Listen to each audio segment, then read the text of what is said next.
모모의 창작 소설 내 직업 돌리도라는 소설입니다. 언어의 진화를 탐색하는 장편 공상과학 소설입니다. 프롤로그와 1장을 한 편으로 하고 2, 3, 4, 5장을 각 편으로 해서 5편의 비디오로 들려드리겠습니다.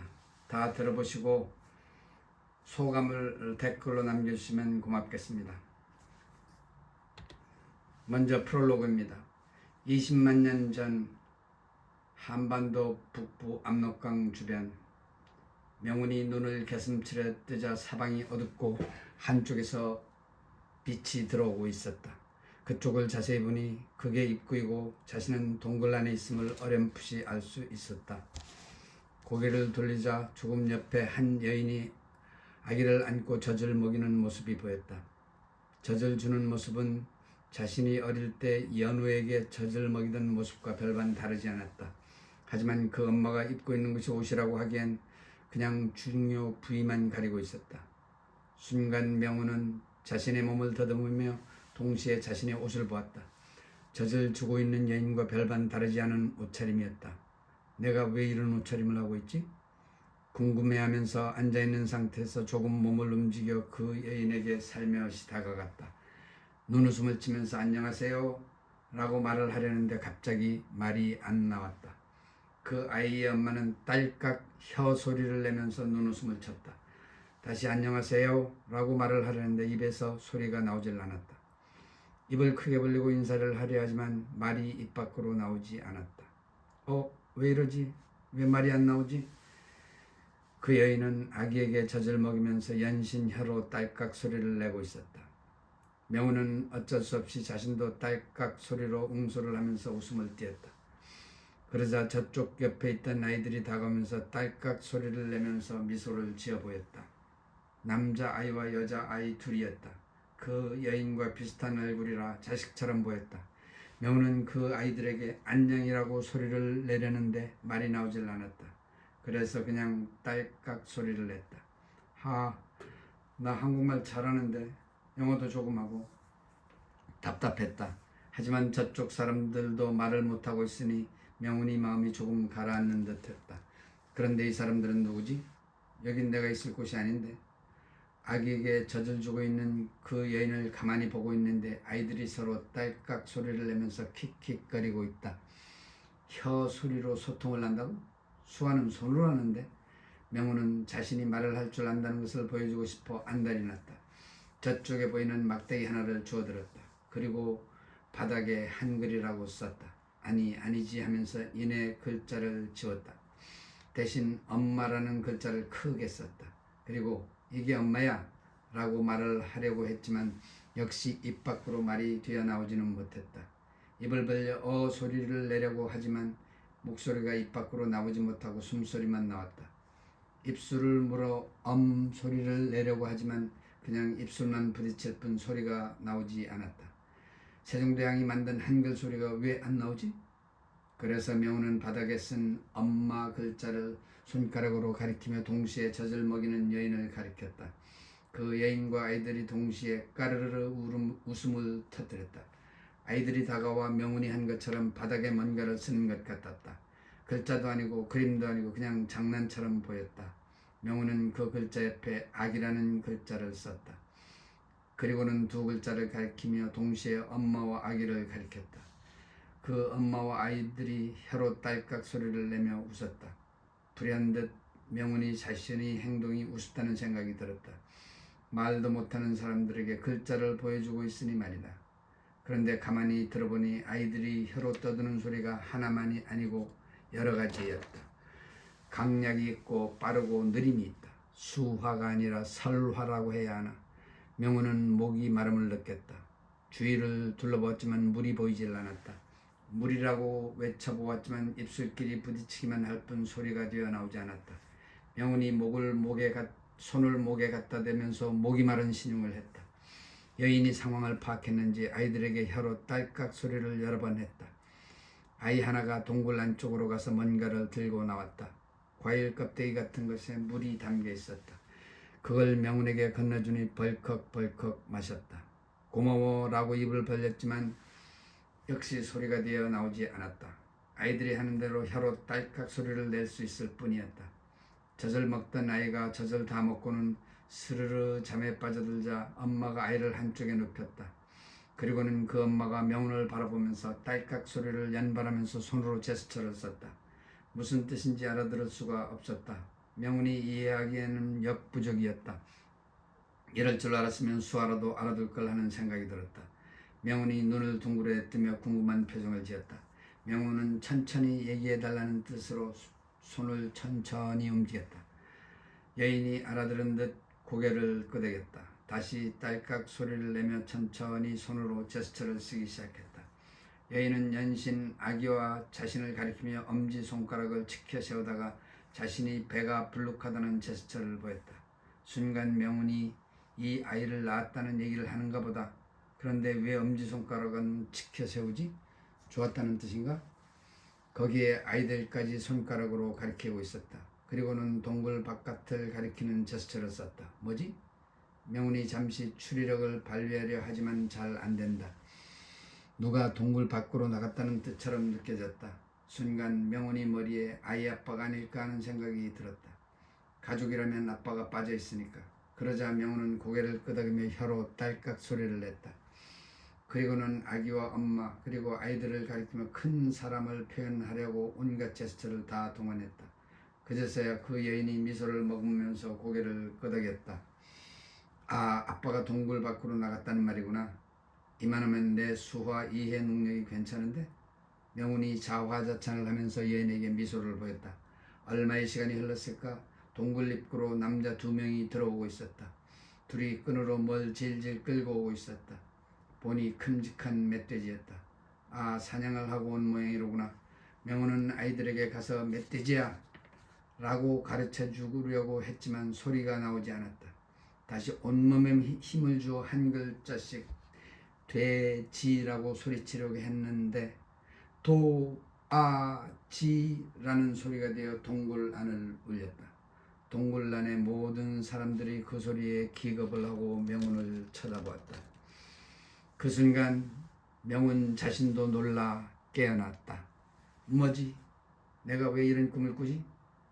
어젯밤 읽다만 책 때문인가? 잠깐 하면서 명훈은 침대에서 일어나 앉은 채 꿈을 되새기려 하지만 잘 기억이 나지 않는다. 분명한 건 자신이 말을 하지 못했다는 것. 그래서 스스로 헛기침을 하고 연우야 하고 불러보았다. 역시 소리는 이상이 없었다. 꿈이길 다행이다. 이름을 불렀는데도 꿈쩍 않는 딸 연우가 궁금해서 방문을 열었더니 그제서야 연우가 눈을 비비고 있었다. 뭔 소리가 났는데 뭐야 엄마? 아무것도 아니야. 딸 한번 불러봤어. 연우가 일어나면서 기지개를 펴더니 엄마를 보고는 포옹을 한다. 엄마 꿈 꿨어? 이상한 꿈이야. 무슨 꿈인데? 원시인 꿈. 뭐 원시인? 내가 꿈속에서 설화를 했어. 설화? 그게 뭐야? 혀로 소통했다고. 혀로 어떻게? 그런 게 있어. 서로 혀로 딸깍딸깍 그랬어. 우와, 정말이야. 입을 여는데 말이 뛰어나오질 않았어. 이상하지? 개꿈이네. 그지? 명훈은 아침 식사를 준비한다. 하품을 하면서 하은이 방문을 열고 나왔다. 이모 일어났어? 이모 엄마 토요일에 콘서트 가는 거 있지 않았지? 토요일이야? 이모가 물었다. 그리고 그 콘서트에 갈 사람이 하나 더 올 것 같다. 누구? 저기 뉴욕에서 사람이 와. 누구? 인터넷 친구야. 릭 세이어라고 우리 웹사이트에서 알게 된 친구야. 어릴 때부터 지금까지니까 거의 20년이 됐지. 그리고 릭이 삼촌도 같이 온다고 했어. 근데 왜 온대? 하은이 물었다. 날 보러 온대나? 뭐 그럼 국제 데이트야? 몰라. 그냥 한번 만나봐야지 뭐. 아침밥을 먹으면서 얘기를 나눈 세 사람의 대화가 정겹다. 잘생겼어? 나 잘 몰라. 만나봐야 알아. 하은이 아침을 먹고 먼저 출근을 하고 명훈이 늦게 출근 준비를 하고 있었다. 너 근데 학교 시험 때 아니니? 다음 주 초에 기말고사야. 그래서 이번 주는 도서관으로 직행이야. 그런데 엄마 늦지 않았어? 오늘은 회사 출근이 아니고 어디 가서 강의를 해야 해. 무슨 강의? 대학에서 취준생들을 위해 번역에 관한 강의를 해달라는 부탁이 와서 사장님이 내가 나가라고 해서 가는 거야. 엄마처럼 번역에 못하는 사람도 드물지. 번역이라면 또 엄마가 한 말 하시잖아. 출근 준비를 끝내고 연우와 함께 집을 나섰다. 얼마 안 있어 연우는 도서관으로 향하고 명우는 혼자 지하철로 들어선다. 지하철을 기다리다가 문득 꿈이 머리에 떠올랐다. 그리고는 열차가 곧 도착했다. 출근 시간이 지나서인지 지하철이 붐비지 않는다. 자리에 앉은 명우는 오늘 강의를 어떻게 생각할지 생각하며 눈을 감고 있었다. 그런데 갑자기 꿈 생각이 나면서 꿈속의 여인과 아기가 떠올랐다. 집중하려 했지만 꿈속의 기억은 더 이상 진전을 못하고 자신이 연우를 키우던 시절로 천천히 돌아간다. 여기까지가 프롤로그입니다. 다음은 제1장 내 희망 연우 30년 전입니다. 중2인 명훈이 친구 하은과 학교를 파하고 함께 명훈 집으로 향하고 있다. 오늘은 금요일. 하은아, 오늘 우리 재미있게 놀자. 그래, 다른 친구 안 불러? 너랑만 있어도 재밌어. 둘은 세상을 다 가진 듯 신나는 모습으로 집으로 걸어가고 있었다. 명훈의 집은 경기도 부천의 한 5층짜리 빌라의 2층에 자리 잡고 있다. 명훈이 엄마 아빠가 휴가를 받아 2박 3일 제주도를 여행을 간 사이에 명훈은 하은을 불러 지내기로 했다. 명훈아, 오늘 초대해줘서 고마워. 얘는 뭐가 고마워. 친구끼리 금토 이틀 동안 우리 집에서 재미있게 놀 건데 왜 그러셔? 아니, 너네 집에 산다고 하는 게 고마워서 그래. 잔잔한 슬픔이 얼굴에 그려져 있는 하은. 하은에게는 명훈이라는 친구가 세상의 유일한 기대떨이다. 보육원에는 말했지? 일요일 오후에 들어간다고? 원장님한테 말했어. 근데 너 밥할 줄 알아? 걱정 마. 엄마가 국 반찬 다 해두고 가셨어. 밥은 할 줄 알아. 근데 오늘 뭐 하지? 게임할까? 나 게임은 못해. 내가 가르쳐 줄 수 있어. 나도 초보자야. 그런데 재미있는 게임 많아. 좋아. 뭐든지 좋아. 그냥 너랑 같이 지내는 게 좋아. 만세라고 외치면서 명훈은 하늘을 향해 두 팔을 뻗어 올렸다. 잠시 후에 집에 도착한 명훈과 하은. 하은아, 아직 저녁 먹으려면 좀 남았네. 우리 게임 좀 할까? 그래 뭐. 먼저 밥을 앉혀놓고 라고 말하면서 명훈이가 부엌으로 간다. 쌀을 씻은 치고는 자기 방에 컴퓨터를 켜면서 거실에 있는 의자 하나를 더 가져오고 하은이 거기에 앉았다. 하은이 게임을 할 줄 모르니까 명훈이 하나하나 설명하면서 하는 방법을 가르쳐주고 있었다. 둘은 시간 가는 줄 모르고 게임에 몰입하고 있었다. 게임에는 명훈이가 더 열심이다. 하은은 처음 배운 터라 열심히 하지만 잘 되지 않는다. 그런데 명훈아, 배고프지 않아? 벌써 그렇게 됐나? 그래, 밥 먹자. 명훈은 엄마가 만든 반찬을 내어놓고 마음껏 먹으라고 하은에게 연신 재촉이다. 저녁 식사가 끝나갈 무렵 명훈이 전화가 울렸다. 엄마 재밌어? 그래, 방금 저녁 먹었어. 하은이랑 맛있게 먹었어. 알았어, 하은이랑 오늘하고 내일 같이 잘 거야. 엄마 아빠 재밌게 놀다 와. 저녁 식사를 마저 끝내고 둘은 TV를 켰다. TV를 보면서 수다를 떨기 시작했다. 참 하은아, 내일은 롯데월드 가자. 맛있는 것도 먹고 인라인도 타고. 그런데 돈 들잖아. 왜 돈 걱정을 해? 엄마가 용돈 주고 가셨어. 너랑 재밌게 놀라고 말이야. 미안해, 나 때문에 네가 돈을 많이 쓰는 것 같아서 말이야. 에이, 이하은, 내가 쓴다는데 왜 이러실까? 알았어. 하지만 명훈은 하은이 왜 그런 말을 하는지 너무도 잘 알고 있었다. 하은은 보육원에서 생활하고 있다. 하은이 그런 얘기를 하니까 명훈은 어색함을 떨치려고 애를 쓰고 있었다. 명훈아, 너무 고마워. 야, 왜 이래 갑자기 분위기 이상하게 만들고 있네. 아니야, 난 내 얘기를 들어주는 유일한 부치야. 핏줄을 나눈 사이는 아니지만 말이야. 내가 그렇게 말하면 나보다 더 어른스러운 것 같잖아. 하은이 눈가에 자그마한 눈물이 고였다. 계속 긍정적이고 밝은 말만 하던 명훈이 갑자기 하은이 눈을 보고는 놀랐다. 명훈은 하은을 마주하면서 눈가에 눈물을 닦아주었다. 그러면서 하은을 살며시 안아주었다. 명훈은 하은을 안은 채 등을 토닥이면서 한참 말이 없었다. 살며시 포옹을 풀면서 명훈은 하은을 정면으로 쳐다보았다. 너 그동안 많이 외로웠지 하은아? 그 말에 하은은 울음을 터뜨리고 말았다. 놀란 명훈이 다시 하은을 껴안으면서 토닥여 주었다. 알았어, 울어. 그래, 맘껏 울어. 내 품에서 말이야. 명훈은 하은을 껴안고 있으면서 자신도 눈물이 날 것 같았다. 명훈은 이미 하은이 과거를 소상히 알고 있었다. 다가오는 친구가 거의 없다. 중1 때 반에서 혼자 외톨이로 있는 하은에게 맨 처음 접근한 것이 명훈이었다. 깊은 시름이 들어진 하얀 피부에 예쁘기는 하지만 약간 차가움이 묻어나는 얼굴을 한 하은. 쉬는 시간에도 항상 혼자 책만 읽었다. 공부를 잘하는 아이였다. 하지만 그녀의 차가운 인상 때문인지 누구도 하은을 따뜻하게 대해주지 않았다. 밝은 성격의 명훈이가 어느 날 하은에게 다가갔다. 선생님께서 우연히 하은에 대한 얘기를 해준 때문이었다. 하은은 부모가 누구인지 어디서 태어났는지 모른다. 아기 때부터 보육원에서 쭉 자라고 있다. 거기에다 2번의 파양을 겪어 슬픔을 많이 간직한 아이다. 그 어린 나이에 아무것도 모를 텐데 마음이 어땠을까 하는 생각이 들자 명훈의 눈에서도 눈물이 흐르기 시작했다. 애써 아닌 척 눈물을 감추려고 했지만 흘러나오는 눈물을 주체할 수가 없어서 명훈도 주르르 눈물을 흘리기 시작했다.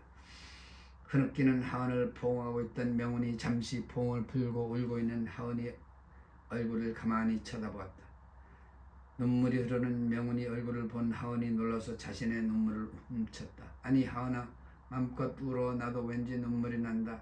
이거 괜히 오염성인데. 그래 울자 하면서 다시 포옹을 하고 힘껏 하은을 끌어안았다. 눈물은 하은의 볼을 타고 하염없이 흘렀다. 명훈은 자신도 눈물을 흘리면서 하은이 등을 토닥여 주었다. 잠시 정적이 흐른 후 둘은 포옹을 풀었다. 눈물이 범벅이 된 둘은 손으로 눈을 훔치고 있는데 명훈이가 나섰다. 자, 손가락 걸어. 우리 죽을 때까지 같이 가자고. 우리 우정 영원히 변치 않기로 약속하자. 둘은 손가락을 걸었다. 갑자기 명훈이 정색을 하며 말했다. 야, 그런데 이하은, 기집애, 너 눈물을 흘리는 모습을 보니까 나보다 더 예뻐 보이는데? 그 말에 하은은 얼굴에 잔잔한 미소를 머금은 채 입을 열었다. 아니야, 네가 더 이뻐, 정말이야. 둘은 서로 멋쩍은 표정을 지으면서 마저 눈물을 닦아내고 있었다. 좋아 하은아, 이제 우리 뭐 할까? 영화 볼래? 아니면 피자 시켜볼래? 아니면 둘 다? 그렇게 명훈과 하은은 우정의 첫 밤을 같이 지냈다. 다음날 둘은 롯데월드로 향했다. 신이 난 둘은 시간 가는 줄 모르고 놀다가 6시가 되어서야 집으로 발걸음을 옮겼다. 집에 도착하자마자 둘은 치킨 시켜 먹자고 합의를 보았다. 치킨을 먹으면서 하루 놀았던 얘기로 꽃을 피우고 있었다. 갑자기 명훈의 전화가 울렸다. 엄마인가 보네 라고 명훈이가 전화기를 들었다. 엄마, 여보세요? 네, 여보세요. 이거 엄마 핸드폰인데? 네, 맞아요. 여기 제주도인데요. 엄마 핸드폰에 저장된 이름을 보고 전화하는 거예요. 네, 그런데요. 지금 엄마가 전화하지 않고 왜 그쪽 분이? 네, 지금 전화하는 분 김명훈 씨 맞나요? 혹시 학생인가요? 네, 맞아요. 중학생이에요. 그런데 왜요? 여기 병원이고 저는 담당 간호사입니다. 병원 간호사? 무슨 일이에요, 네? 지금 학생의 부모님이 모두 이 병원에 계세요. 교통사고가 나서. 네, 교통사고? 아니, 많이 다쳤어요? 아버님은 이미 사망하셨고 어머님은 지금 의식불명입니다. 네, 뭐라고요? 네, 힘들겠지만 아는 분과 함께 여기 제주도로 와주셨으면 합니다. 탱 하고 쇳덩이가 머리를 때린 듯 명훈의 머리가 멍했다. 일어서 있던 명훈이 털썩 소파로 주저앉으면서 넋을 잃었다. 하은이 명훈을 부축하고 있었다. 아버지가 사망했고 엄마가 의식불명이래? 뭐? 하은 손이 저절로 입으로 다가갔다. 얼굴이 사색이 된 명훈이 어쩔 바를 모르고 있었다. 세상이 캄캄했다. 아무것도 생각이 나지 않았다. 엄마, 아빠. 명훈이 소리를 질렀다. 온몸이 떨렸다. 하은도 옆에서 어쩔 줄 몰라 하고 있었다. 명훈은 갑자기 일어나더니 문을 열고 옆집 문을 두드렸다. 저기 아주머니, 제가 급해서 그러는데 좀 도와주실래요? 무슨 일이니? 명훈은 떨리는 목소리로 사정 얘기를 했다. 어머나, 잠깐만. 우선 내가 제주도로 가야 하는데 내가 학생이라 누구 어른이 같이 갈 것 같은데 너 친척 없다고 했지? 네. 혹시 엄마나 아빠 친구분 아는 사람 없니? 있기는 있는데 전화번호를 몰라요. 잠깐만. 그러더니 그 아주머니가 어디론가 전화를 걸었다. 잠시 후에 통화가 끝나고 아주머니가 말했다. 그럼 내가 같이 가야지 뭐. 우선 지금 비행기표를 알아보자. 오늘 저녁 되는지부터. 아주머니가 컴퓨터를 켜더니 비행기표를 알아보기 시작했다. 아직 마지막 비행기가 남아있네. 예약하자. 아주머니의 도움으로 비행기표를 예약했다. 이제 빨리 준비하고 나와. 김포공항으로 가야 택시 타면 충분해. 명우는 재빨리 집으로 돌아와 간단히 짐을 챙겼다. 하은아, 나 지금 아줌마 공항으로 가야 해. 그래. 그리고 하은아, 미안하지만 여기 내일 저녁까지 있어줄래? 내가 돌아올 때까지 말이야. 알았어. 택시를 타고 공항에 도착했다. 그렇게 명우는 정신없이 옆집 아주머니와 함께 비행기를 탔다. 비행기 좌석에 앉자마자 갑자기 명우는 참았던 눈물이 쏟아지기 시작했다. 엄마 아빠. 속으로 하염없이 엄마 아빠를 불렀다. 눈물이 하염없이 흘러내리는데 거기에 불안감까지 겹쳐 몰골이 말이 아니었다.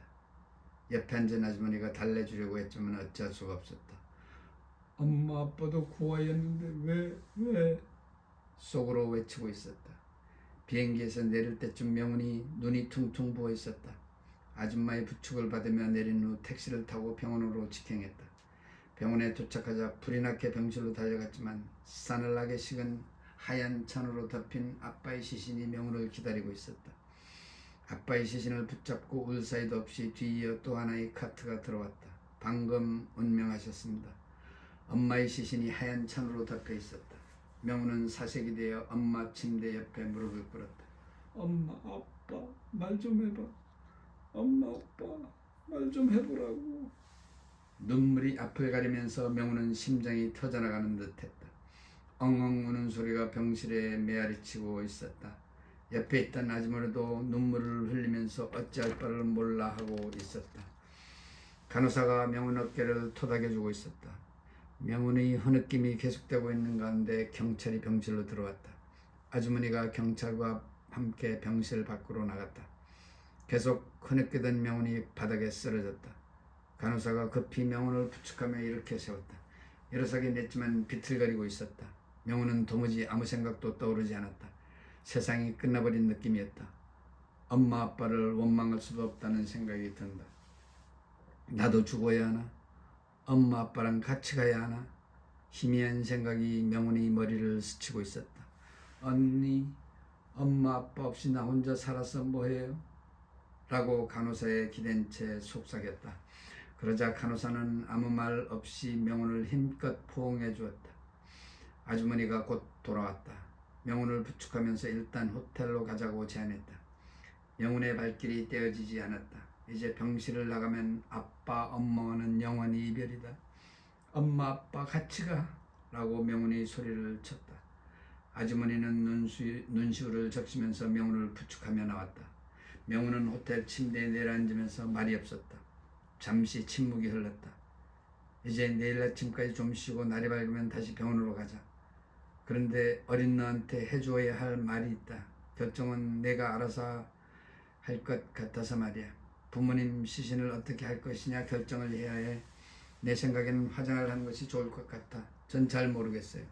나도 이런 일을 안 겪어봐서 잘 몰라. 그래서 여기저기 전화를 해봤어. 화장을 하고 집으로 가져가서 봉환장에 안치하는 것이 순서인 것 같은데 아주머니가 알아서 해주세요. 그래. 그리고 집으로 돌아가면 장례식을 치러야 해. 지금 집에 아무도 없어서 장례식 절차를 할 수가 없잖아. 예약도 해야 하고. 그래서 아저씨가 장례식장 예약을 한다고 했으니까 내일이나 모레 올라가면 장례식을 해야 해. 알았어요. 화장이 빨리 끝나면 내일 갈 수도 있어. 네. 아주머니가 하는 말씀을 들었지만 머리는 텅 비어 있었다. 휘몰아치는 슬픔 속에 세상이 남은 것이 아무것도 없다. 그저 속으로 엄마 아빠만 부르고 있었다. 엄마 아빠 나 이제 어떡해? 왜 같이 가지 나만 두고 가? 명훈은 그냥 침대로 스르르 무너졌다. 갑자기 전화가 울렸다. 여보세요? 명훈아 어떻게 됐어? 엄마도 돌아가셨어. 내일 화장하고 늦게 아니면 모레 아침에 올라갈 거야. 내가 올라갈 때까지 여기 있을게. 조심해. 전화를 끊고 침대에 쓰러졌다. 세상이 까맣다. 아무것도 없다. 나도 이 암흑에 묻히고 싶다. 나도 그냥 영원히 엄마 아빠랑 가고 싶다. 그게 포근하고 아늑할 것 같다. 그러다 스르르 잠이 들었다. 장례식을 치르는 날 어린 나이에 상복을 입고 있는 명은 하루 종일 거의 말이 없었다.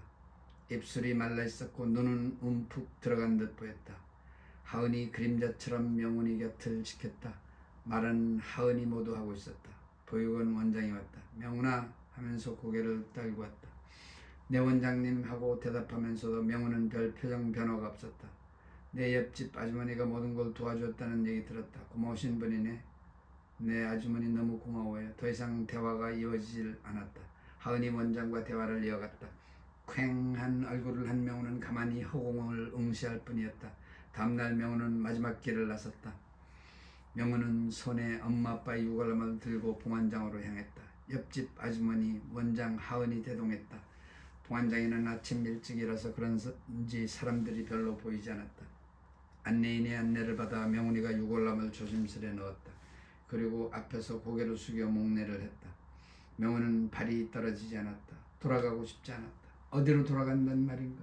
엄마 아빠가 여기 있는데 내가 어디를 가? 말랐던 눈물이 다시 명훈의 볼을 타고 흐르기 시작했다.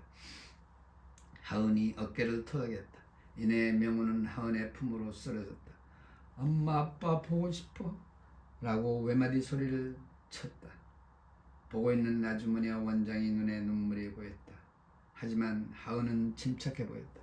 훌쩍이는 명훈을 안고 어깨를 토닥여주면서 그래 많이 울어도 돼 라고 속삭여 주었다. 한참을 흐느끼던 명훈을 일으켜 세우고 네 사람은 작별 인사를 하고 봉안장을 떠났다.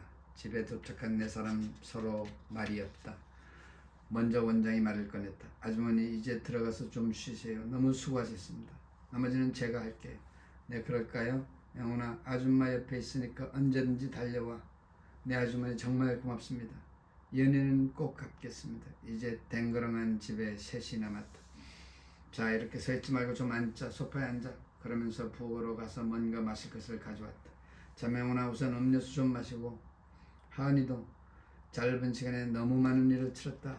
어른인 나도 정신이 사나울 정도인데 명훈아 참 대견하게 잘 견뎌냈다. 원장님 정말 고맙습니다.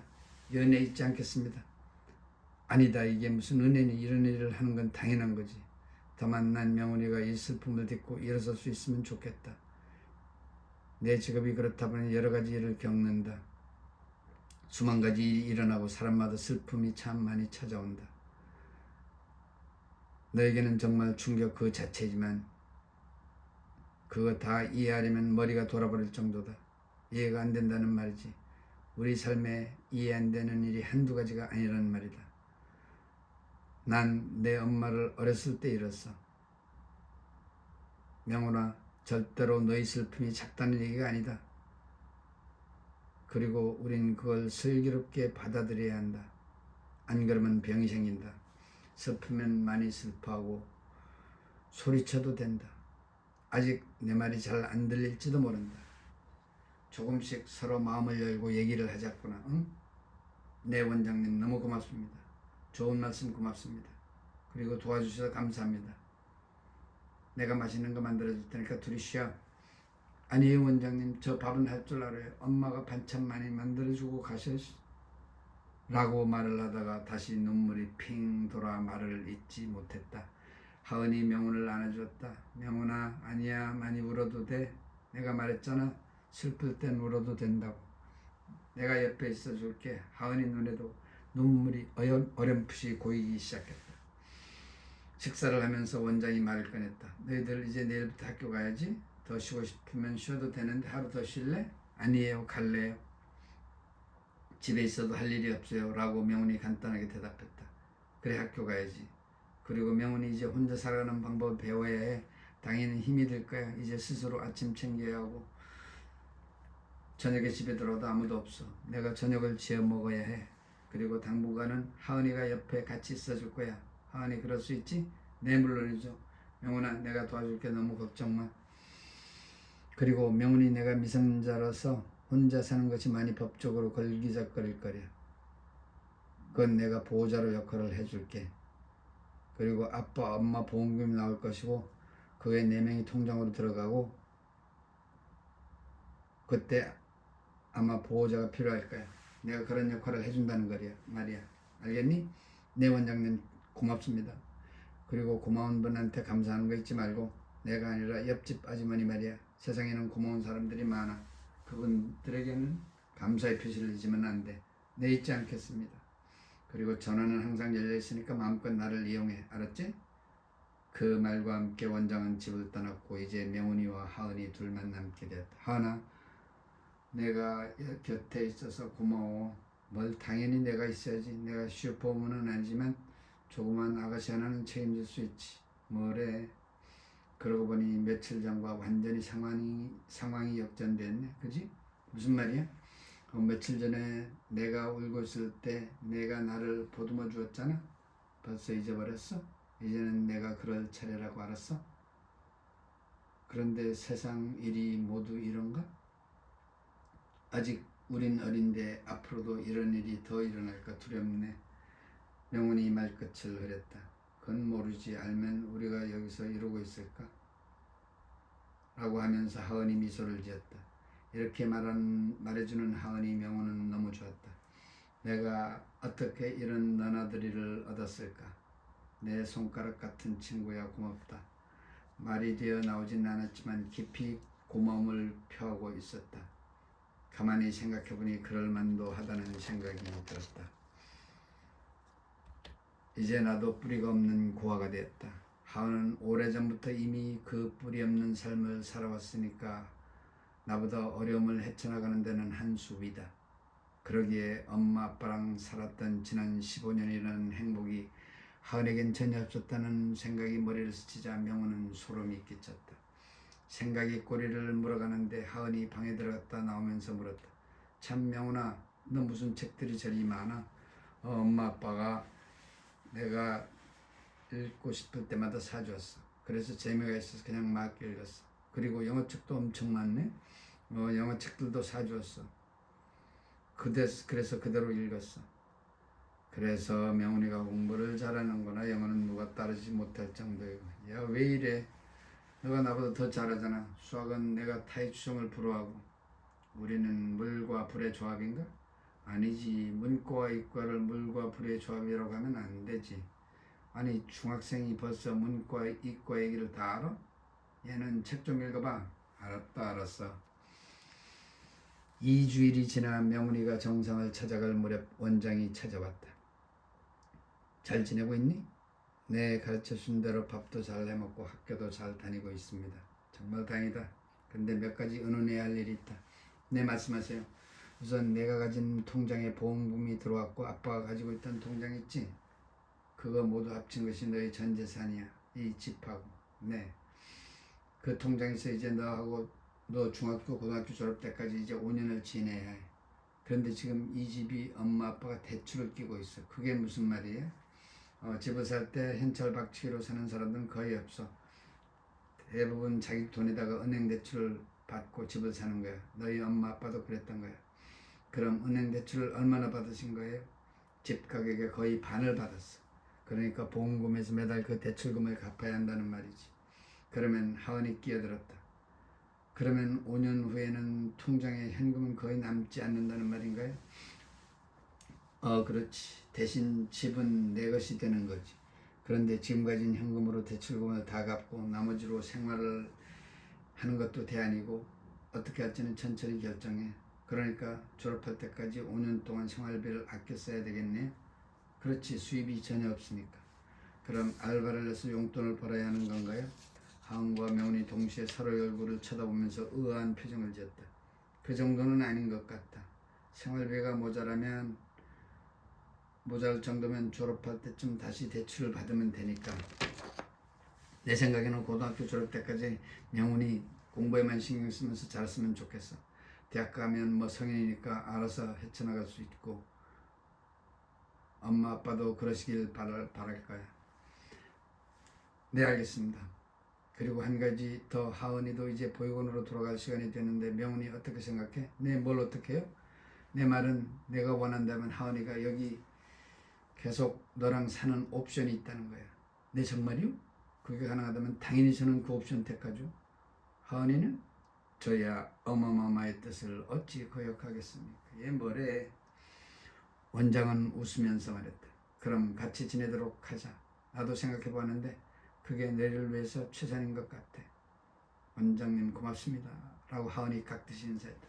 그러자 명훈이와 하은은 둘이 같이 살게 되었다. 계획표를 짰고 집안일은 누가 하고 식사는 누가 하고 꼼꼼하게 본 다음에 표를 작성하여 거실에 붙여놓았다. 표를 보면서도 명훈은 믿기지가 않았다. 하은이가 없었다면 난 지금 어떻게 하고 있을까? 하은아 고마워. 중학교를 졸업하고 명훈과 하은은 다행히도 같은 남녀공학 고등학교로 진학하게 됐다. 부모 없이 단둘이 살고 있었지만 놀라울 정도로 잘 생활하고 있었다. 그리고 둘은 예전처럼 공부하는 일에 전념하여 줄곧 높은 성적을 유지하였다. 친구들이 집에 놀러 올 때도 있었지만 아주 드문 일이었다. 명훈이 엄마 아빠를 떠나보낸 지 거의 5년이 되었다. 명훈과 하은이 서로 의지가 되어서 그런지 엄마 아빠에 대한 기억이 점점 사라져갔다. 고3이 되기 직전 겨울방학 어느 날 친구들이 집에 놀러왔다. 운성, 화진이라는 친구가 놀러와 밤샘 파티를 하기로 했다. 그런데 남학생 운성이 끼어있어서 문제가 생겼다. 명훈이가 먼저 원장에게 도움을 요청했다. 다행히 원장이 시간이 생겨 그날 명훈이 집에 하룻밤 지내주시기로 했다. 토요일 아침 일찍부터 모인 아이들에게 원장이 한마디를 했다. 참 고생들이 많다. 꽃다운 나이에 공부하느라고. 하지만 오늘은 신나게 놀아. 내가 맛있는 거 해주지. 원장님 안 그러셔도 돼요. 같이 주무시기만 해도 되는데. 명훈아 나 이런 일 한두 번 아니다. 맛있게 먹기나 해. 원장님 감사합니다 하고 하은이 거들었다. 원장이 저녁을 준비하러 밖으로 나가고 잠시 정적이 흘렀다. 남자가 혼자라 좀 벌쭘해서인지 운성이 운을 뗐다. 어이 공주님들 오늘 무슨 놀이 하시나? 라고 운성이가 운을 뗐다. 여학생 셋이 멀뚱거리다 화진이가 엄만 표정으로 말했다. 그래 너는 우리가 하는 일에 따라오기만 하면 되느니라. 알겠느냐? 네 알겠사옵니다 라고 운성이 받아주었다. 한바탕 웃음이 터져나왔다. 운성이 넌 신경과학 공부한다고 하지 않았어? 아직도 변함이 없어? 변함이 없어. 관심사가 그렇게 쉽게 바뀌니? 화진이는 영어 공부한다고 하고 하은이는 뭐 할 거야? 난 컴퓨터 쪽 하려고. 하은이 물었다. 명훈이는 뭐 할 건데? 난 아직 생각이 없어. 나중에 당장 내일 일도 모르는데 벌써 생각 안 나려고. 그럼 하은이가 돈을 제일 많이 벌겠네? 그지? 하고 운성이 말하자. 돈? 하고 나머지 셋이 이구동성으로 합창했다. 그럼 돈이 중요하지. 우리가 왜 사는데? 화진이가 정색을 하며 받아친다. 아니 넌 뇌를 공부한다는 애가 벌써 돈 얘기니? 아니 그건 그거고 이건 이거지. 사실 돈이 안 중요한 사람이 어딨어. 그러긴 하지만 명훈이 말을 흐리자 화진이가 거들었다. 뭐 우리가 조선시대처럼 못 사는 것도 아니고 모든 기본은 하고 살잖아. 내 말은 그 이상으로 멋있는 삶을 살겠다고 아등바등하는 것은 좀 아닌 것 같다. 먹고 사는 것이 해결이 되면 좀 더 뭘 추구해야 되지 않나 인간이란 놈머리? 오 화진이가 뭔가 되는 말을 하네 하고 하은이가 들었다. 계속해봐 화진아 라고 명훈이가 들었다. 내 말은 지적 호기심을 만족시킨다는 말이지. 사람은 누구에게나 그런 게 있잖아. 화진이 말을 이어려자 운성이 끼어들었다. 그래서 넌 언어학을 공부한다고 하지 않았니? 맞아. 난 우리가 어떻게 언어를 쓰게 되었는지 너무 궁금해. 언어가 왜 그렇게 많은지, 왜 같은 종에서 진화한 우리가 왜 이렇게 다른 언어를 사용하게 되는지 정말 궁금해. 그걸 연구하고 싶어. 오, 대한민국의 진정한 언어학자가 탄생하시겠네. 라고 운성이 비아냥거리듯 말했다. 그건 너도 마찬가지 아니니? 라고 화진이 운성에게 반문했다. 그렇지. 그런데 난 신경과학을 공부하는 이유가 그런 원초적인 호기심보다는 AI를 이용해서 벤처기업 같은 것을 하고 싶어. 와 거기서 돈 얘기와 맞물리는구나. 그지? 명훈이 말했다. 그런 면이 있지 라고 운성이 고개를 끄덕였다. 그럼 운성이와 하은이는 연구하고 싶은 것이 일맥상통하네? 라고 명훈이가 물었다. 그러자 운성과 하은이 서로 쳐다보면서 그런가? 하고 표정을 지었다. 그런데 난 돈 자체보다 프로그래밍이 재미있어서. 그래, AI 자체가 재미있어. AI가 얼마만큼 인간 흉내를 낼 수 있는지 연구하는 것이 재미있을 것 같아 라고 하은이 덧붙였다. 그러고 보니 돈에 대한 욕심과 호기심, 추구 본능이 만나면 뭔가 이루어질 것 같은데? 라고 명훈이 웃으면서 하은이와 운성을 쳐다보았다. 좋아 이제 그런 얘기 그만하고 라고 운성이 말을 하려는데 원장이 불렀다. 얘들아 이제 준비해라. 이구동성으로 네 하면서 테이블에 둘러앉았다. 내가 한솜씨 하거든. 맛있게 먹어 모두. 네 감사히 먹겠습니다. 그 해 말 추위가 들어설 무렵 수능 일주일 전 원장이 명훈이 집을 찾아왔다. 안녕하세요 원장님. 그래 잘 지내니? 준비는 다 됐고 내 덕분에 잘하고 있어. 시험 당일날 어떻게 할 작정이니? 내가 와서 아침 해줄까? 아니에요. 아침 저희가 간단히 먹고 갈 거예요. 걱정 마세요. 그래 잘 봐라. 뭐 필요한 거 있으면 즉시 전화하고. 네. 원장님의 도움으로 여기까지 무사히 왔습니다. 너무 고맙습니다. 뭔 소리야. 이제 시험 잘 봐야지. 난 너희들이 자랑스럽다. 잘 커줬으니까. 네 감사합니다. 둘이 입을 모아 말한다. 원장이 떠난 자리에 가만히 서 있는데 명훈이 기억 속으로 불현듯 지나간 시간이 흘러들어왔다. 하은아, 우리 어떻게 여기까지 왔지? 갑자기 뭔 소리야? 하은아, 난 내가 고마워. 어마어마께서 너무 약한 말씀을 하신다. 원장님도 고맙고 옆집 아주머니도 고맙고 그래. 명훈아, 일주일 남았어. 정신 차려. 명훈은 그렇게 말해주는 하은을 끌어안았다. 왜 그래? 이렇게 안 하니까 기분이 묘한데? 기집애. 둘은 서로 웃으면서 방을 나갔다. 수능이 있는 그날 아침은 명훈 차례였다. 간단히 아침을 차리고 하은을 불렀다. 그런데 하은의 표정이 좀 안 좋아 보였다. 하은아 왜 그래? 배가 좀 아파. 너 그날 아니잖아. 그런 배가 아니야. 여기 오른쪽 아래가 아파. 괜찮겠지? 밥 먹자. 미심쩍은 표정을 지으면서도 명훈은 같이 밥을 먹었다. 명훈이 식사가 끝나고 양치를 하고 나오는데 하은이 안 보였다. 하은아, 대답이 없다. 방문을 여니 하은이 침대 위에서 배를 움켜쥐고 고통스러워하고 있다. 밥은 잘 먹었는데 왜 이러지? 아파 죽겠어. 너 혹시 맹장 아니니? 몰라. 너무 아파 죽을 것 같아. 어떻게 하지? 우선 119로 구급차에 연락을 했다. 곧 도착하겠지. 잠깐만 참아 하은아. 아파. 하은이 고통 속에 몸부림을 치고 있었다. 명훈이 가까이 다가가지만 너무 아파라고 하면서 하은은 계속 울부짖기만 할 뿐이었다. 왜 이리 응급차는 빨리 안 와? 명훈은 어쩔 바를 몰라 쩔쩔매고 있었다. 하은아 조금만 참아봐. 곧 도착할 거야. 하은은 연신 배를 움켜쥐면서 고통을 호소했다. 드디어 응급차가 도착하고 하은을 실었다. 보호자는요? 응급구조대원이 물었다. 네 저예요. 부모님 안 계세요? 네 제가 같이 가죠. 그렇게 구급차를 타고 같이 병원으로 갔다. 얼마 안 걸려 병원에 도착했다.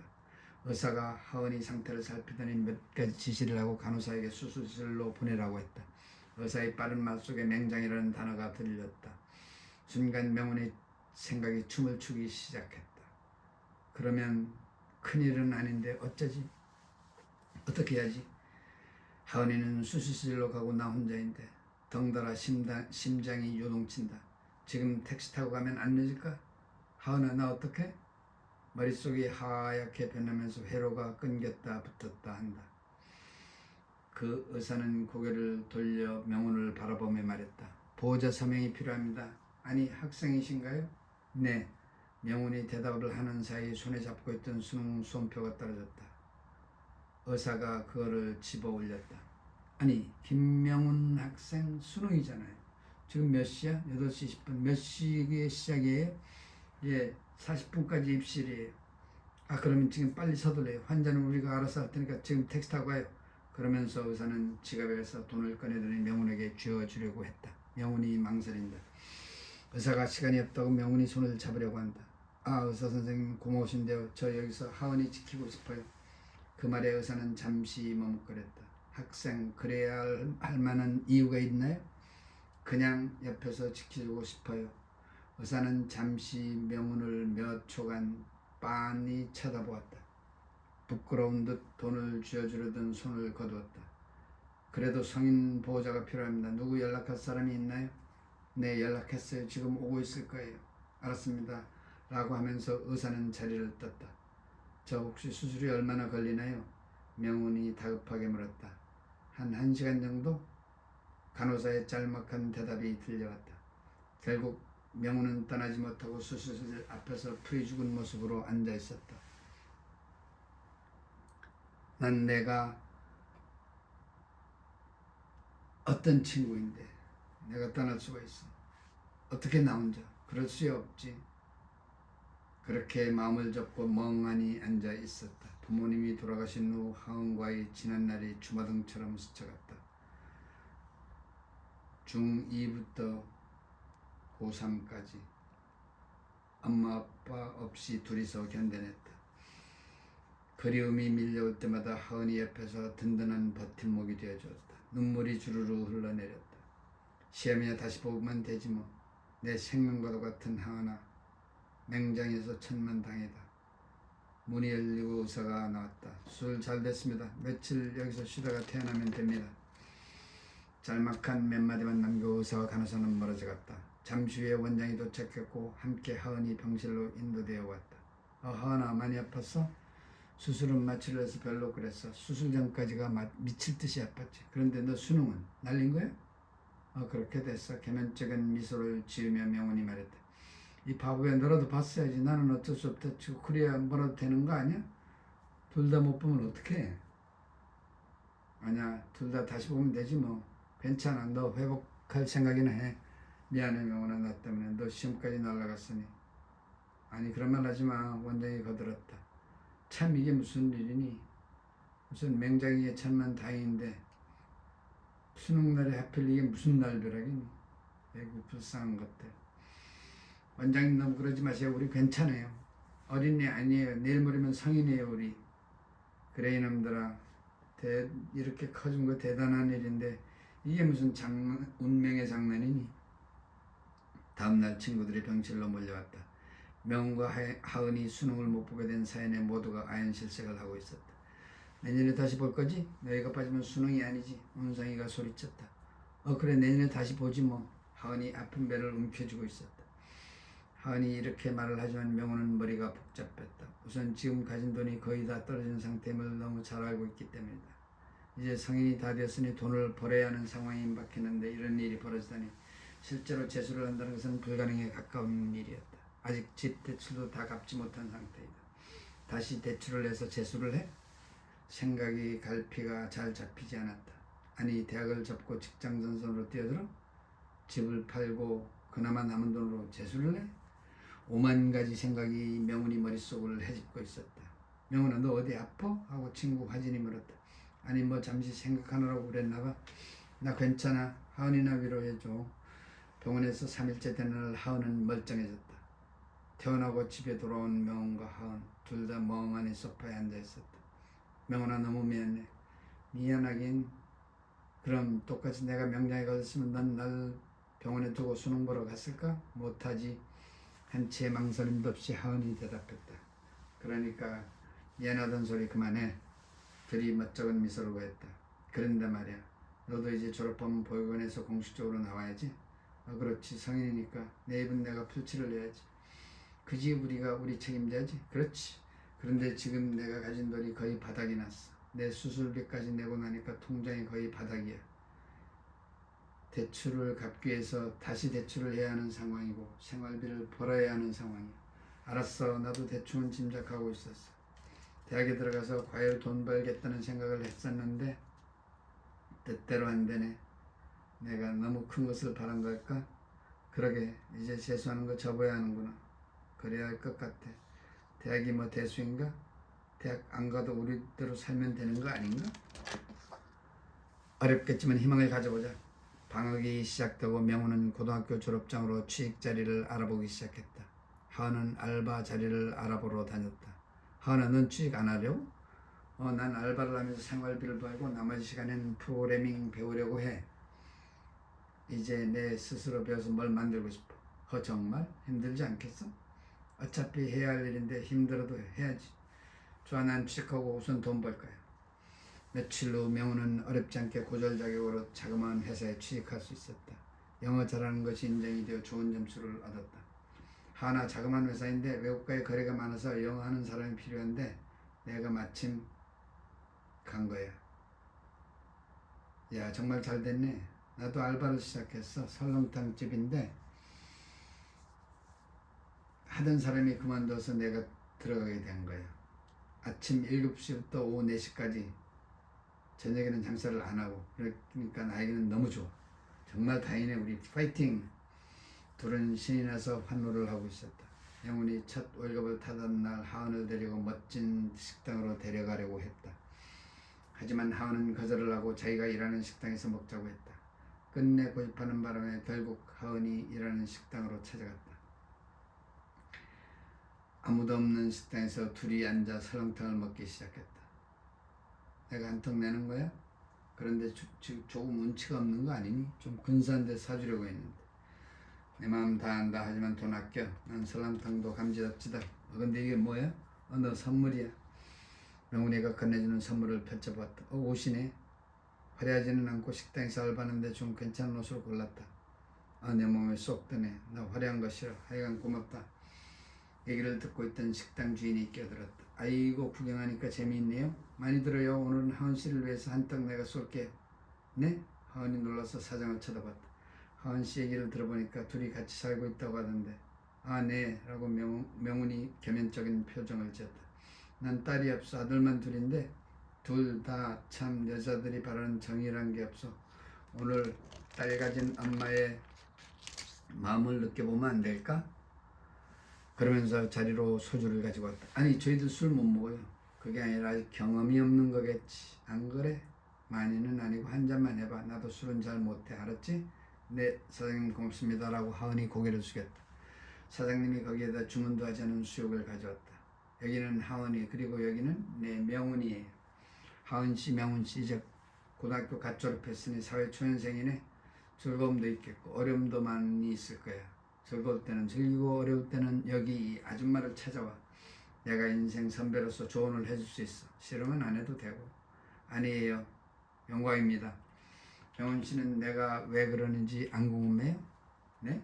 하은 씨가 여기 알바하러 면접 보러 온 날 난 참 많은 걸 생각하게 됐어. 하은 씨 얼굴에서 참 묘한 것을 느꼈어. 조금은 어둡게 느껴지지만 예쁜 얼굴에 그 속에 너무 많은 것이 담겨있는 듯한 그런 얼굴이야. 세상에 이런 아이가 또 있구나 하고 느꼈어. 그래서 첫눈에 반한 거지. 아니, 사장님 감사합니다. 하은이 연신 감사의 뜻을 표했다. 사실은 나도 그런 사연을 갖고 살아왔어요. 아무에게도 말을 못하고 말했어요. 그러다 보니 그런 표정을 가진 아이를 보면 금방 알아차릴 수 있지. 남자야 그냥 하은씨 예쁜 면만 보려고 하겠지. 그런데 하은씨에게는 풍기는 그 내면을 이해해주는 남자를 만나는 게 하은씨는 좋은 것. 아니, 저 너무 어린데요. 아직 멀었어요. 하은이 웃으면서 손살을 쳤다. 그래, 아직 한참 멀었지. 이를테면 하는 말이야. 하은씨 얘기만 해서 미안해요. 명훈씨도 막상막하인 것 같은데 어찌 둘이 친구가 됐을까? 네, 살다 보니 그렇게 됐습니다. 세상에 둘도 없는 친구랍니다. 이렇게 여자 셋이 수다를 떠는데 시간 가는 줄 몰랐다. 한참 후에야 둘은 식당을 나와 집으로 돌아왔다. 명훈이가 직장을 다닌 지 2년째 되는 날 하은이 큰 소리를 치면서 집으로 돌아왔다. 명훈아, 나 취직이 됐어. 벤처회사야. 야호, 너 대단하다. 고졸이라고 물 먹인 건 아니겠어? 나도 그런 걱정이 있었지. 그런데 지난번에 프로그래밍 대회에서 내가 우승했잖아. 그 덕이 컸나 봐. 그래서 면접 때 웃기는 일이 있었어. 면접관 중에 한 분이 이렇게 묻는 거야. 이하은씨, 고졸인데 이 정도의 실력이면 정말 대단합니다. 혹시 성적증명서 요청해도 될까요? 아니, 그럴 필요 없이 본인 입으로 설명해 주실래요? 라고 묻는 거야. 그래서 내가 뭐랬게? 너 자랑했어? 죄송하지만 제가 꼭 저희 과거를 밝혀야 하나요? 라고 똑바로 쳐다보면서 말했어. 야, 당돌했구나. 안 보이던 모습인데? 아니, 나도 모르게 그런 말이 튀어나오고 말았어.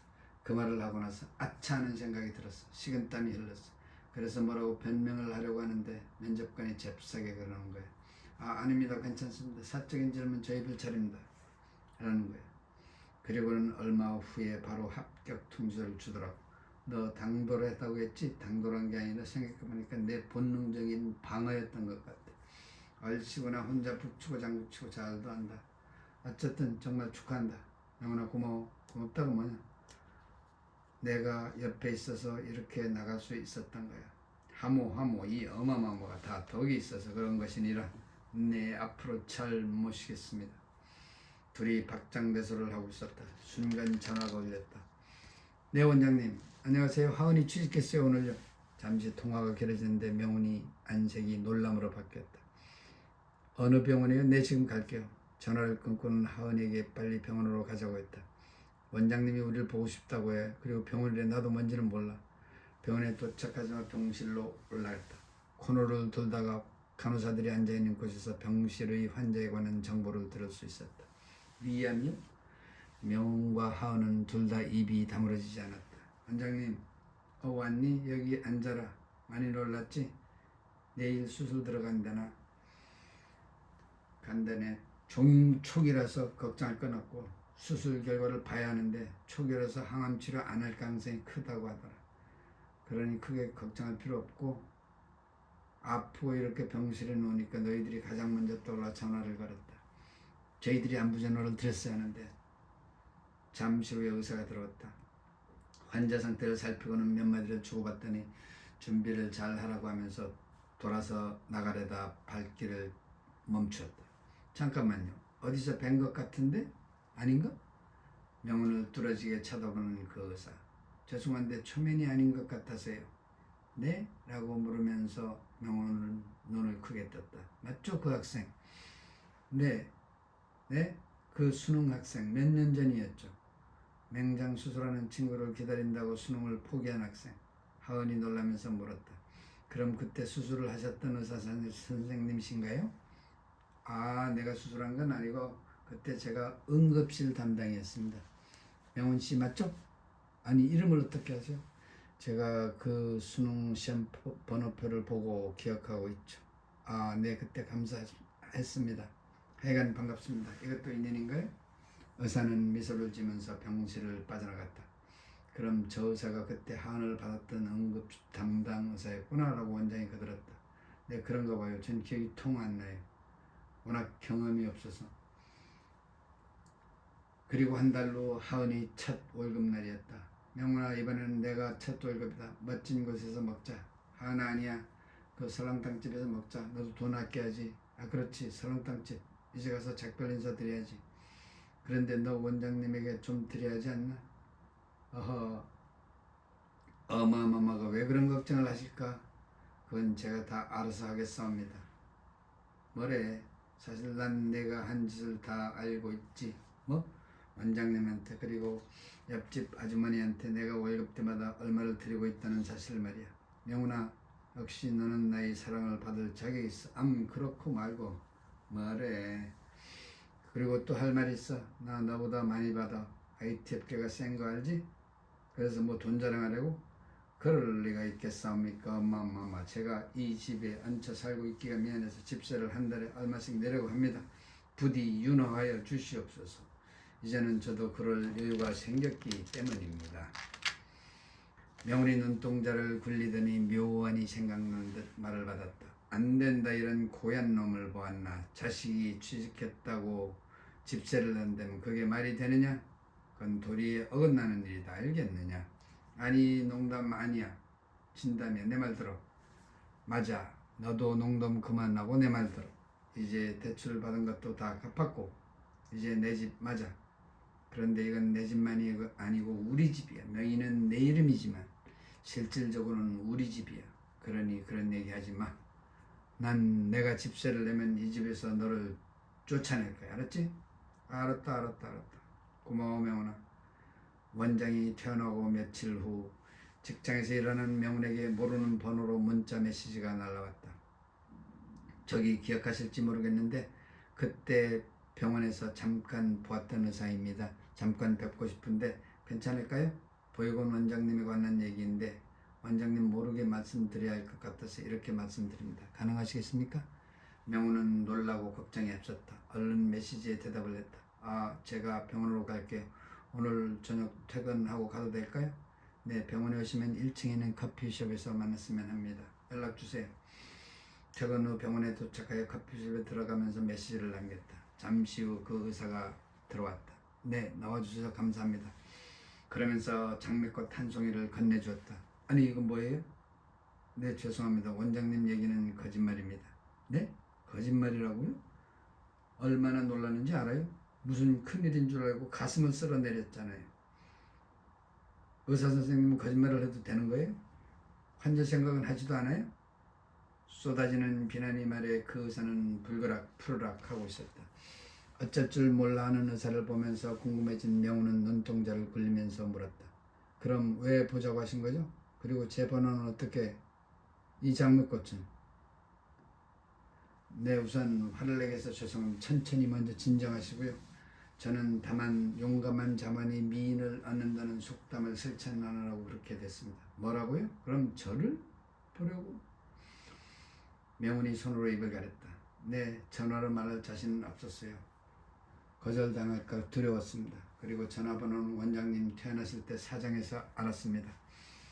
명훈은 의사를 위아래로 둘러보면서 자신이 자태를 바로잡았다. 아니, 나를 만나고 싶었다고? 이게 무슨 시츄에이션? 아니, 의사 선생님이 겁이 그렇게 많아서 어떻게 수술을 해요? 의사는 머리를 극적이고 있었다.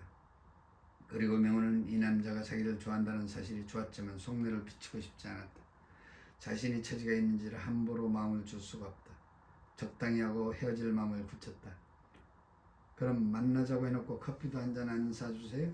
아, 네, 알았습니다. 저기 뭐 마실래요? 커피를 시키고 나서 의사가 입을 열었다. 사실 명훈 씨 이름을 제가 기억하고 있었잖아요.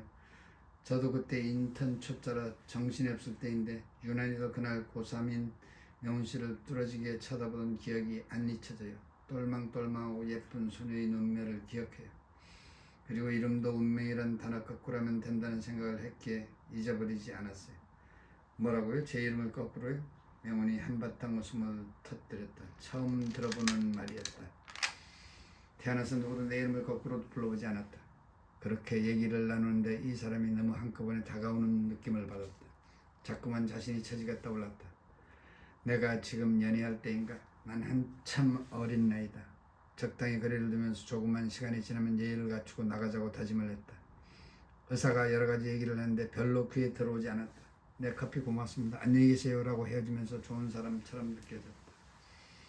만나도 될 사람인 듯. 하지만 머리가 아니라고 외치고 있었다. 그래서 기분이 좀 울적했다. 아직 22살.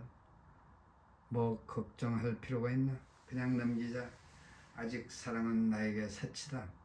마음은 물렁물렁했지만 머리가 강하게 밀어붙이고 있었다. 며칠이 지나고 의사한테서 문자가 왔다. 주말에 만나자는 메시지였지만 바쁘다고 변명했다.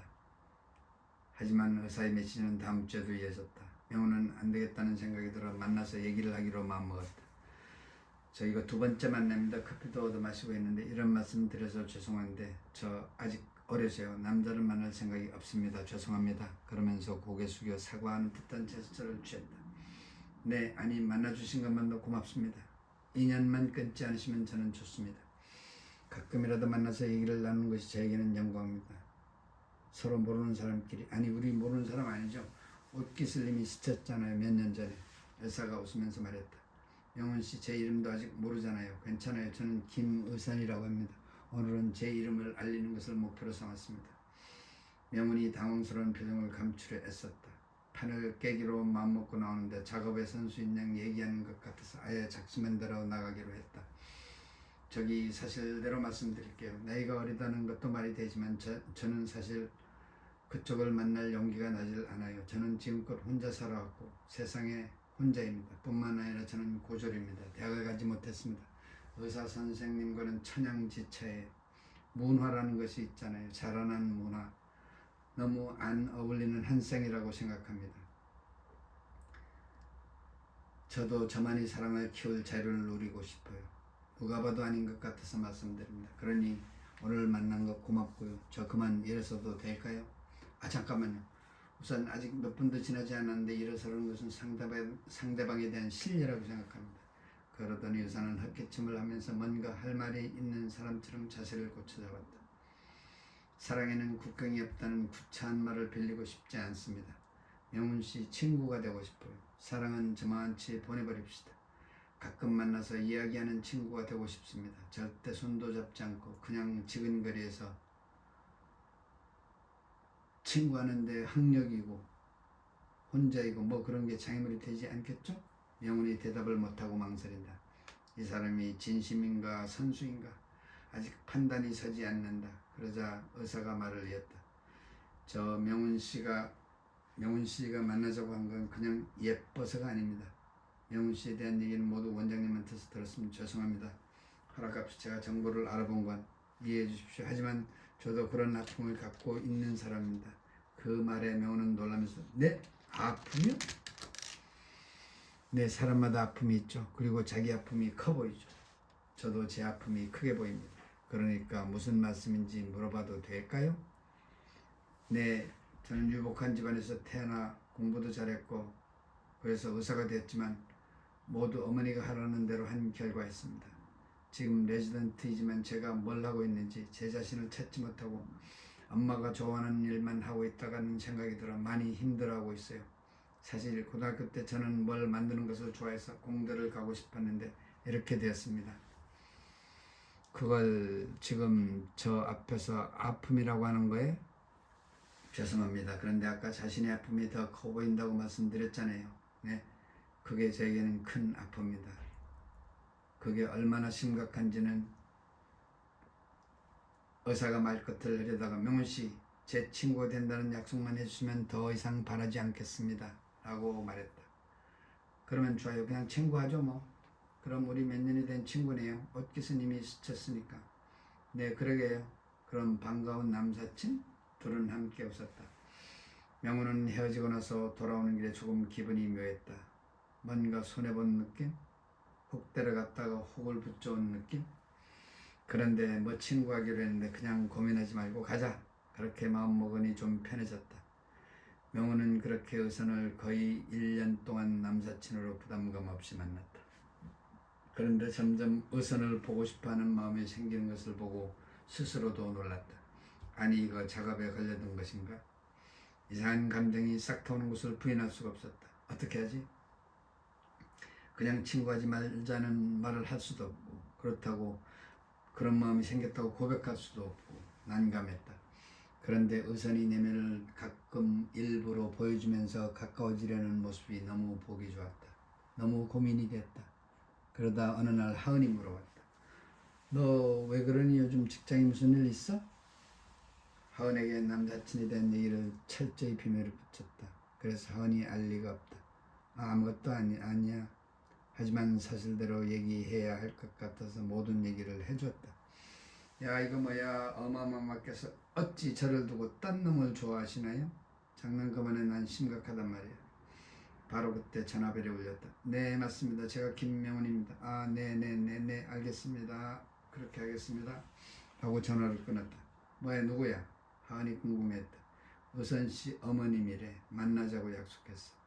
와 이거 뭐야 시월드 시작인가? 쏟아지는 하은이의 질문과 자신의 생각이 머릿속에서 겹치면서 매우 혼란스러웠다. 그럼 우선씨가 내가 친구라고 말한 건가? 아니면 만나는 사람이 있다고 했나? 이제 애오라지 생겨나기 시작한 보고 싶은 감정이 감지된 상황에서 시월드라니 적잖이 당황스러웠다. 그런데 그분의 톤은 전혀 무감정의 톤, 사무적인 톤이었다. 그게 목에 낀 자그마한 가시처럼 느껴졌다. 그 주말 약속한 장소에 먼저 가서 기다렸다. 나타난 의선이 어머니는 도도하게 느껴졌다. 나와줘서 고마워요. 내가 의선이 애미 되는 사람입니다.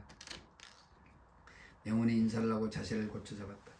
명훈씨가 의선이가 만나는 아가씨 맞죠? 네. 초면에 죄송한데 길게 얘기하지 맙시다.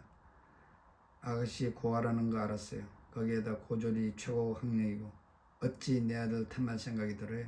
전혀 매칭이 되지 않아요. 명훈씨가 떨어져 나갔으면 좋겠어요. 남편과 내가 지금 병원을 지으려고 해요. 지금 여자 의사들이 줄을 지었어요. 불장난이 깊어지기 전에 현명하게 떨어지도록 해요. 힘들겠지만 여기 이것이면 될 거라고 생각해요. 의선이 어머니는 그 말을 하면서 하얀 봉투를 명훈 앞에 내놓았다. 하는 말이 가관이었다. 하얀 봉투는 말을 하지 않아도 명훈이 직감을 했다. 놀라고 있었지만 명훈은 묻지도 않고 명확히 대답을 했다. 저기 의선씨 어머님 저희 그런 사이 아니에요. 뭔가 오해하고 있으시네요. 의선씨는 그냥 남사친이에요. 그러니 이거 집어넣으시기 바랍니다. 아니 왜 이래 다 알고 왔어요. 만난 지 1년이 됐다는데. 네 1년이 된 건 맞는데 그냥 친구 사이에요. 의선씨가 그러던가요? 아니죠. 서로 그런 얘기할 사이가 아니니까요. 남녀 사이 1년인데 무슨 남사친이에요. 하여간 난 얘기를 분명히 했어요. 그리고 이거 받아도요. 그러면서 돌려주려는 봉투를 뿌리치면서 서둘러 나가버렸다. 이거 어떡하지? 명훈이 잠시 난감한 표정을 짓다가 카운터에서 봉지를 가져다가 하얀 봉투를 담았다. 안을 들여다보지도 않았다. 그리고 그 자리에서 의선 씨에게 전화를 걸어 나오라고 했지만 지금은 병원을 나갈 수 없다고 병원 1층 카페에서 만나기로 했다. 참 기가 막힐 노릇이었다. 이제 막 싹 트는 감정을 그게 사랑인지 확인도 못했는데 그걸 잘라야 한다니 너무 허무했다. 옷깃을 잘못 스쳤나 보네. 스스로 위로를 하면서 자리에 앉았다. 곧 의선 씨가 내려왔다. 와, 명훈 씨가 여기까지 오시고 라고 말을 하면서 의선은 명훈이 표정을 살피고 있었다. 명훈은 단도직입적으로 나갔다. 의선 씨, 사실 얼마 전부터 의선 씨를 보고 싶어하는 감정이 생겨나 얼굴이 붉어지는 제 자신을 발견했는데 역시 석사귐은 아닌가 보네요. 우리 인연이 아닌가 봐요. 친구의 인연도 아닌가 봐요. 우린 여기까지인가 봐요. 네? 그게 무슨 말이에요? 왜요? 이걸 보시면 제 말이 무슨 말인지 아실 거예요. 봉투를 내밀었다. 네, 아니 이거 뭐예요? 오선 씨 머리 정도면 알아낼 수 있을 거예요. 그동안 재밌었어요. 그 한마디를 남기고 명훈은 유유히 카페를 빠져나오고 있었다. 마음이 조금 아팠다. 살아생전 처음 느껴본 이성을 보고 싶은 마음. 세상 태어나서 처음 느껴본 감정인데 싹이 댕강 잘리는 심정에서 너무도 아팠다. 그래 내가 그런 사치를 어떻게 누려? 관도라 관도. 내 인생이 그렇지 뭐. 우선으로부터 메시지가 없었다. 그리고 한 달이 넘어 명훈이 아픔에서 벗어날 무렵 문자 한 통이 날라왔다. 만나고 싶다고. 명훈이 근무하는 빌딩 2층 카페에서 기다리고 있다는 메시지였다. 미운 정도 정인가 보고 싶은 마음을 감추면서 카페로 들어섰다. 보고 싶었어요 명훈씨. 라는 한마디에 명훈은 놀랐다. 아니 어떤 상황에서 헤어졌는데 너무도 밝은 표정이었기 때문이다. 명훈이 눈이 휘둥그레지면서 뭐라고 말을 해야 할지 감을 잡지 못했다. 명훈씨는 날 안 기다린 건가? 나만 혼자 기다린 건가? 그래요? 아니 뭐 좋아요 명훈씨. 이제 내가 말을 할 차례예요. 명훈씨가 떠나던 날 난 별로 당황하지 않았어요. 사태를 어렴풋이 짐작하고 있었어요. 문제는 그때 명훈씨가 한 말 때문에 확신을 하게 되었습니다. 먼저 그런 말을 해주려고 예상을 못했는데 속으로 너무 기뻤어요. 무슨 말이에요? 그때 말했잖아요. 나를 보고 싶어하는 감정에 싹이 트고 있는데 망쳐버렸다고. 뭐 그런 식으로 말했잖아요. 그게 제 마음을 너무 기쁘게 했죠. 아니 지금 그 말이 중요해요? 순간 의선은 한쪽 무릎을 꿇었다. 이게 명훈씨 그 말에 대한 저희 답입니다. 의선은 반지 같은 작은 박스를 펼쳐 보였다.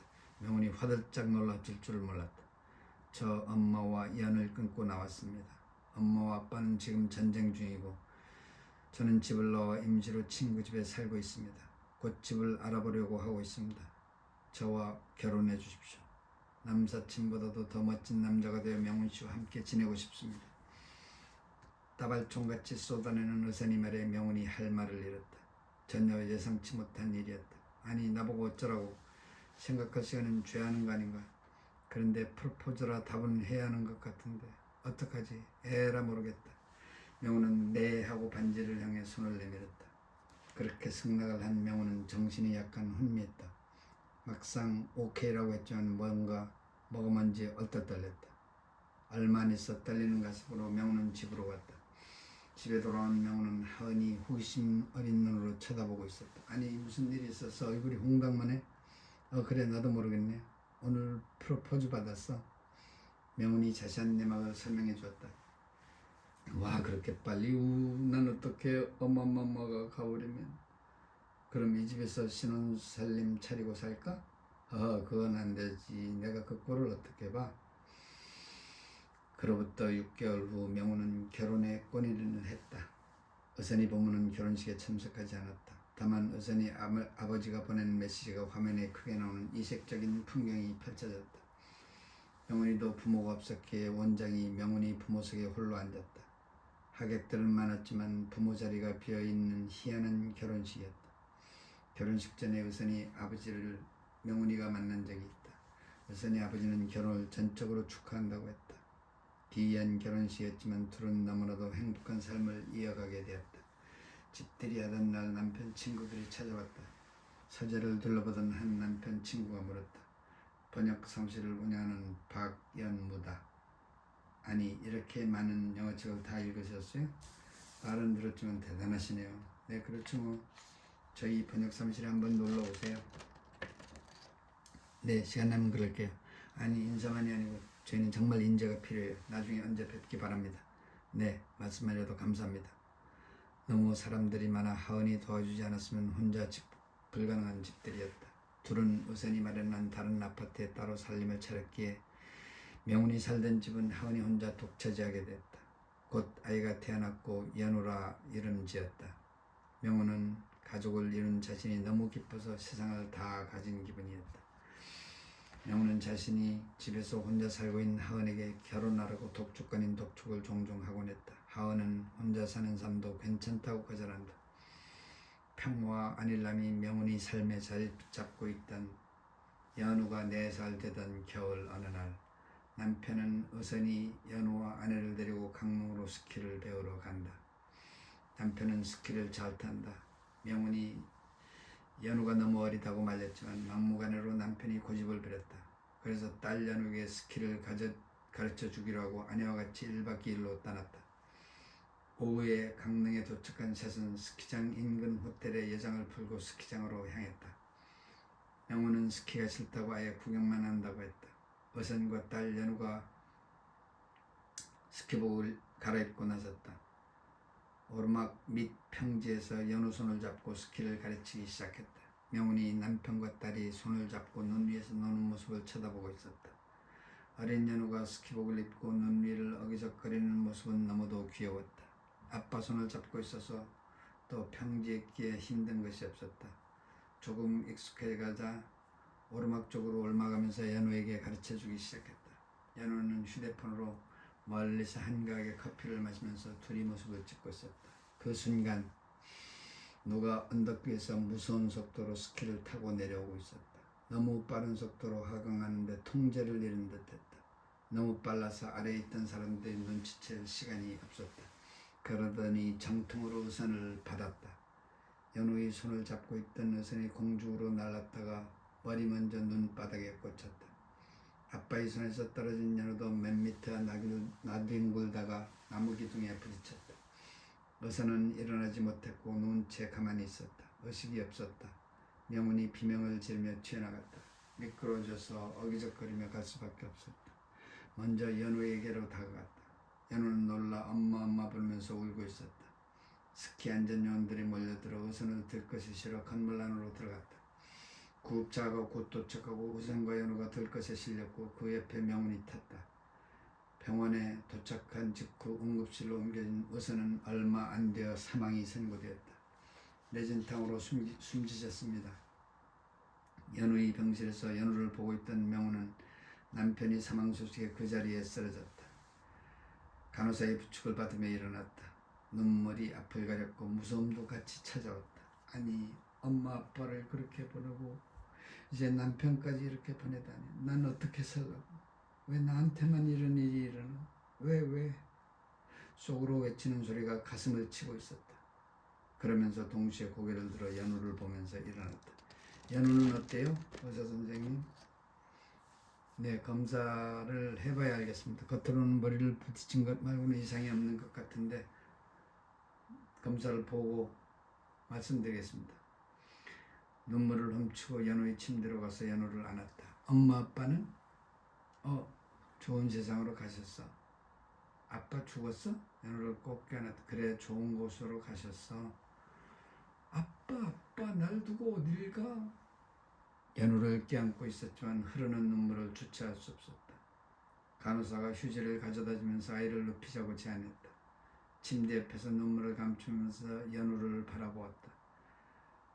아이는 그다지 다치지 않은 것 같아 보였다. 명훈은 그나마 안심이라는 생각이 들었다. 연우라는 선물이 남아있으니 그나마 다행이라고 위로 아닌 위로를 하고 있었다. 남편 장례식 날 많은 조문객들이 찾아왔다. 하은이 모든 일을 처리하고 있었다. 시아버지가 찾아왔다. 아가야 미안하다. 어선이의 운이 거기까지였나 보네. 그러나 그나마 연우가 있으니 다행으로 생각해라. 아버님 죄송해요. 제가 말렸어야 하는 건데 그리고 내가 가끔 연호 보러 와도 되겠니? 네, 그러면 부담 갖지 말고 오세요. 내가 미안하다. 너희 결혼을 막았던 의선엄마는 이제 내 곁을 떠나고 없다. 내가 나서서 너희 결혼을 치렀어야 하는데 미안하다. 아니에요. 이제라도 연우 보러 오세요. 그래, 고맙구나. 연우는 장례식장에서 아빠를 잃은 슬픔이 느껴지지 않는지 재미나게 돌아다니고 있었다. 연우야, 여기 왜 이래? 어디에 부딪힌 듯 오른쪽 이마가 약간 멍이 들어있었다. 조심해야지. 그렇게 남편을 보내고 자리로 돌아온 명은 아침을 준비하다가 괜스레 남편 생각이 났다. 내가 말렸어야 하는데 왜 세상을 혼자 지하는지 세상은 너무 불공평하다. 내가 뭔 전생에 죄를 지었나? 그런데 갑자기 쿵 하는 소리가 났다. 달려가 보니 연우가 거실 책상 모서리에 부딪힌 것이었다. 아니, 또 멍이 들었네. 안 아파? 이번에는 이쪽 귀만 해. 연우는 아픈 듯 미간을 찌푸렸다. 장례식 날 연우가 멍이 들었던 기억이 떠올랐다. 연우야, 너 혹시 잘 안 보이는 거 아니니? 고개를 들어보던 명훈이 물었다. 여기 가만히 서 있어. 저기 텔레비전 위에 글자 보여? 잘 안 보여. 그러면 여기 부엌 쪽에 그림 보여? 보여. 여기 가만히 서 있어. 내가 저쪽에서 가서 할게. 연우를 소파에 앉히고 명훈이 거실 벽 쪽으로 다가갔다. 자, 이거 몇 개야? 라고 손가락 2개를 폈다. 희미해서 잘 안 보여. 맙소사. 점점 가까이 다가오면서 손가락 2개를 그대로 유지했다. 2개다. 안 되겠다. 내일 당장 병원에 가서 검사를 받아보자. 왜 시력이 갑자기 나빠졌지? 스키장에서의 타박상 때문인가? 다음날 병원에서는 시력이 아주 약화되었다고 한다. 원인은 스키장 사고로 망막 쪽 시신경에 영향을 준 것 같다고 한다. 도수가 아주 높은 안경, 돋보기 같은 안경을 껴야 합니다. 이 어린 나이에 돋보기? 영혼은 기가 막혔다. 수술 가능성은요? 시신경에 어떻게 영향을 줬는지 그걸 알지 못해서 수술을 어떻게 해야 하는지 모릅니다. 저희로서는 뭐라고 말씀드릴 수가 없네요. 그럼 안경 대신에 렌즈를 쓸 수도 있잖아요. 라고 명훈이 물었다. 네, 그런데 아이가 어려서 먼저 안경을 착용하다가 좀 큰 후에 렌즈를 생각하는 것이 좋을 듯한데 이런 빌어먹을 나는 왜 이리 재수가 없는 것일까? 생명에는 지장이 없어서 다행이지만 어린 나이에 돋보기를 쓰고 다녀야 한다니 아이 사회생활에 미칠 영향이 걱정이 됐다. 그렇게 연우는 돋보기 같은 안경을 쓰게 되었다. 눈이 조금 크게 보이긴 하지만 볼루물이 살짝 있는 연우가 도수가 아주 높은 안경을 쓴 모습은 귀엽다.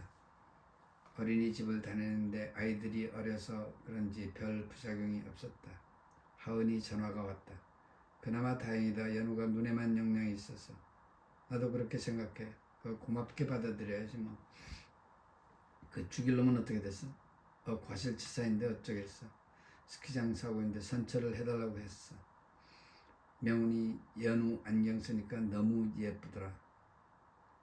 지금이야 그렇지만 이제 초등학교 들어가기 시작하면 문제가 생길 것 같다. 학폭 때문에 골치 아프잖아. 그런 일이 일어나지 말아야 할 텐데. 그런데 말이야 명훈아, 연우 데리고 이 집으로 다시 들어올래? 하면서 명훈이 예상치 못한 질문에 잠시 머뭇했다. 그것도 좋은 생각인데 좀 생각해보자. 아직 너무 정신이 없어서 연우가 너무 보고 싶어. 나 알았어, 생각해볼게. 명훈은 그것도 좋은 생각이로 말했지만 문제는 앞으로 닥칠 연우의 앞날이 너무 걱정되었다. 평범한 나이로 자라게 해주는 것이 못하는 것이 내 운명인가? 하고 한숨이 저절로 났다. 연우에게 너무 큰 짐을 안겨주는 것은 아닐까? 내 삶은 왜 이리 쪼가리일까? 나에게 잠시나마 행복을 가져다 준 남편이 생각났다. 그러자 눈물이 다시 흐르기 시작했다. 왜 좀 살다 가지? 뭐가 급하다고 그렇게 황급히 따나? 나에게 삶의 의미를 가르쳐준 당신, 뭐 그리 일찍 갔소? 연우는 걱정 말아요. 잘 키울게요. 연우와 단둘이 사는 조촐한 삶의 일상이 이어졌다. 연우를 어린이집에 보내고 집에 홀로 남은 명은 남편이 있을 때만큼의 행복은 아니지만 그래도 사는 맛이 있다. 연우가 그 행복의 근원이다. 내가 연우를 위해 해줄 수 있는 일이 무엇일까? 연우가 앞으로 겪게 될 아픔을 좀 더 줄일 수 있다면 좋겠는데 친구가 안 생기는 건 아닌가. 별의별 생각이 다 들었다. 그러다 친구가 안 생긴다는 생각이 미치자 불현듯 뭔가 떠올랐다. 연우가 컴퓨터에서 말을 하게 하면 어떨까? 시각적인 도움이 없이도 친구를 사귈 수 있으니까. 야호 하고 소리를 질렀다. 그거다. 웹사이트를 하나 만들자. 오디오만 할 수 있는 사이트, 자기 목소리를 녹음할 수 있는 사이트, 그리고 상대방과 대화를 녹음할 수 있는 사이트. 그 정도면 연우에게는 친구가 많이 생긴다. 친구가 한둘이라도 상관없다. 웹사이트에 트래픽이 별로 없어도 좋다. 몇 명만이 생겨도 그건 연우에게 큰 힘이 된다. 생각이 여기까지 미치자 친구 하은이 생각났다. 하은이한테 웹사이트를 만들어 달라고 할까? 아니지. 시간을 내서라도 내가 만들까요? 안 힘들까? 뭐 해보지. 밤새서라도. 그렇게 어려운 사이트는 아니니까. 1년이면 내 손으로 만들 수 있지 않을까? 그래서 하은에게 1년 있다가 그 집으로 들어간다고 약속을 했다. 그래서 명우는 밤낮으로 프로그래밍을 짰다. 처음 접하는 코딩이라 힘들었지만 매진했다. 하루는 하은이 찾아왔다. 너 요즘 뭐하고 지내니? 취직은 안 할 생각이야? 우리 회사도 사람이 필요한데? 아직 경제적인 여유는 있어. 1년만 버티고 그 집으로 들어가서 취직을 하고 싶어. 당분간은 좀 쉬고 싶어. 그래, 휴식 필요하지. 연우 돌보면서 1년 지내는 것도 괜찮겠다. 그로부터 10개월이 되어가는 시점에 웹사이트를 완성했다.